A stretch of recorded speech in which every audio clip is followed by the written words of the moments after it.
Alright, let's take a look into some of the new Serum features.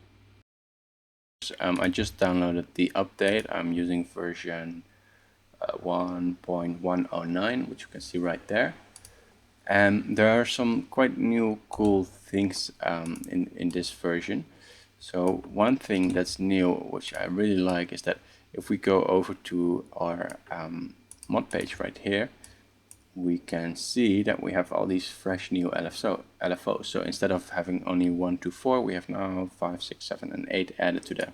We don't actually see them here, but as soon as we select one here, then we see that list in the bottom sort of update.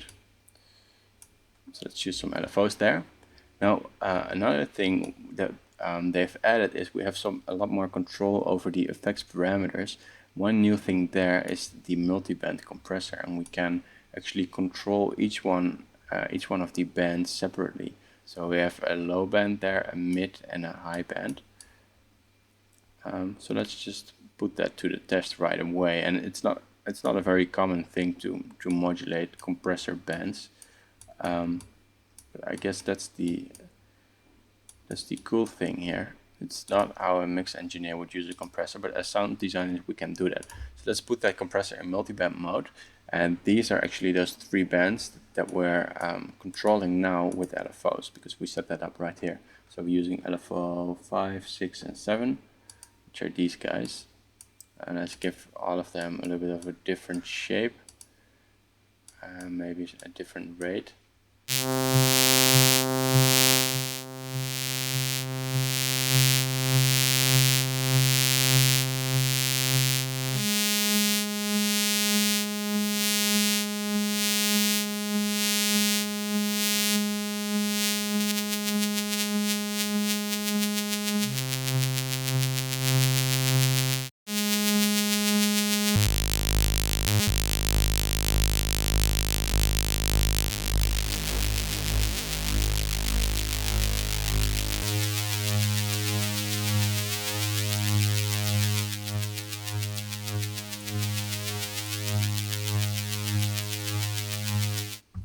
Alright, so we can use that to create some cool movement in our sound.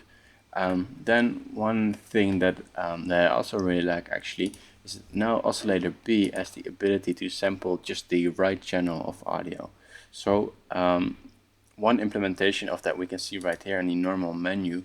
If we click resample to A plus B stereo, it's going to take this sound that we've made right now, the output of this, and it's going to resample that and put the left channel into oscillator A and the right channel into oscillator B.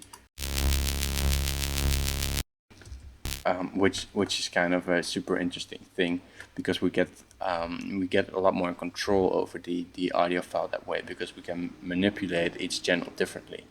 Now another way to do that is we can use the import audio, and I'm gonna choose the dynamic pitch follow. No, I'm gonna choose the zero snap.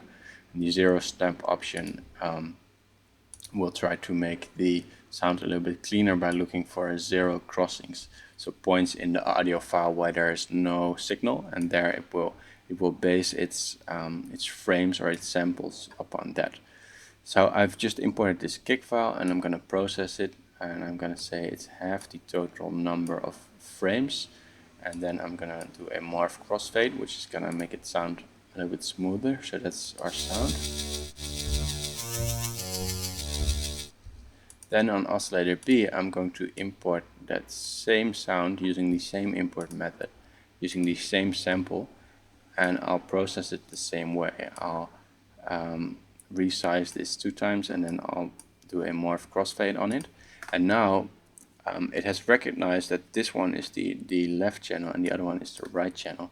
So we sort of rebuilt the sound in a very detailed way. And as you know, probably most effects that we use, most effects that we like phasers, what they do is they make a copy of the signal and then make changes to that copy. It's the same thing that Unison does. This option right here, we copy the signal and then we detune all the copies from each other, and that's how we get these interesting sounds. So now we have a manual way of doing that because we've copied our signal in two oscillators. If we don't change anything, they sound the same. And they also sound very mono right now, even though one is panned all the way to the left and the other one all the way to the right. But if we start to make changes, like for example change the wavetail position slightly, then we can get some really interesting effects. So let's try using an LFO on both these wavetail position with an amount of 30. And come on. There. With an amount of 30, and then give them a little bit of a different shape. So we're creating a difference between these two files.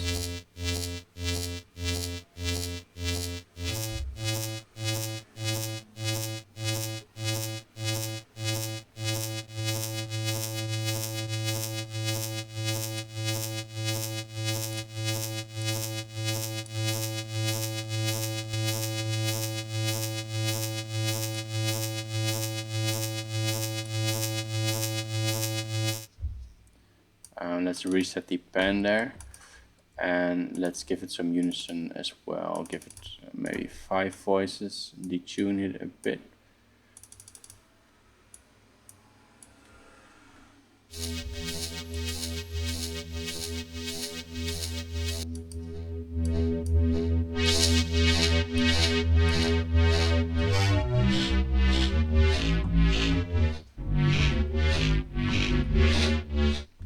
So there are actually quite some new interesting things to do there.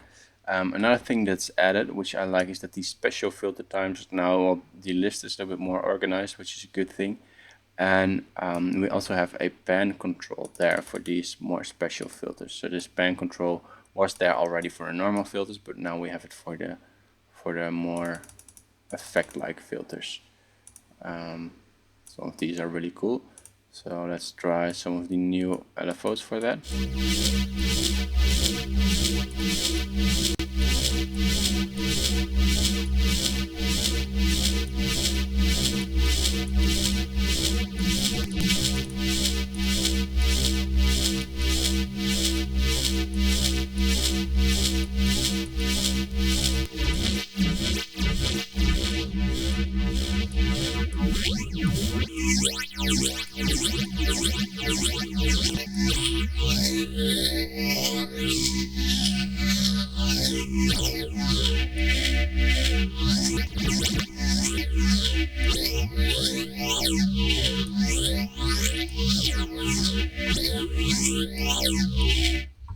So hopefully you can hear that panning on these filters, that actually it's sort of a different type of panning. It always sounds a bit different, and it can be a very cool Neil sound. I'm wondering why I'm not seeing that assignment. Oh, there it is, filter stereo. I want to put that into a bipolar mode. There we go.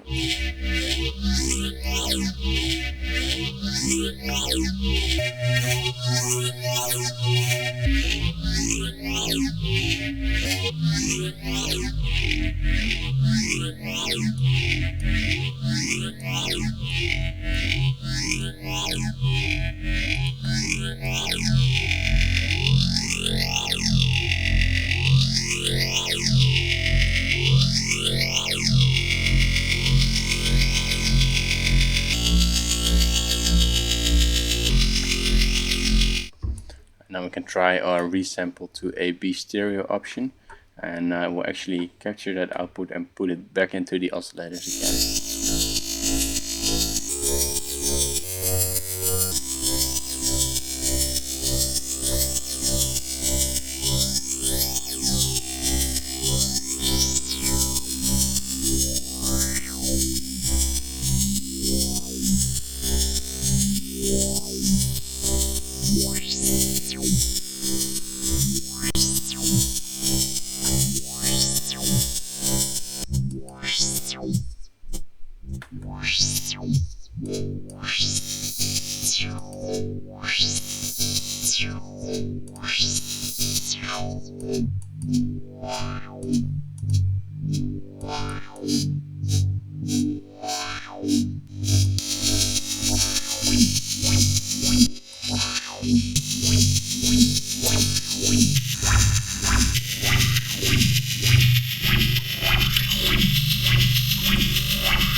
Right, so those are some of the new options, and there's more to it. But have fun with these new techniques. It's really nice to play around with that compressor and see some of the things that multi-band modulation can do for you, because we don't see it every day.